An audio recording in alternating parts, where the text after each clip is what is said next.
सांगली कोल्हापूर रोडवर दुचाकी चोरल्यावरून संशयितरित्या फिरणाऱ्या कर्नाटकातील तरुणास ताब्यात घेतले। त्याच्याकडून 50,000 रुपये किमतीची एक मोटारसायकल पोलिसांनी जप्त करत त्याच्यावर कारवाई केली आहे।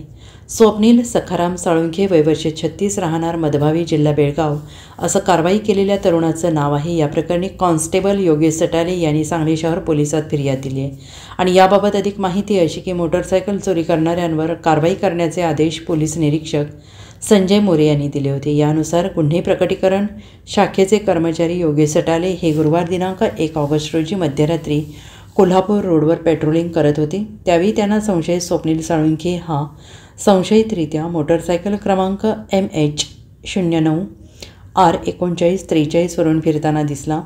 त्यावेळी त्याला थांबून चौकशी केली असता तो उडवाउडवीची उत्तरं देऊ लागला। गाडीच्या कागदपत्रांबाबत चौकशी करता समाधानकारक काही सांगत नव्हता। यावेळी सदरची मोटारसायकल चोरून आणल्याची या संशयावरून त्याला ताब्यात घेत त्याच्याजवळ दुचाकी पोलिसांनी जप्त केली आहे। Bureau report SBN Marathi, Sangli.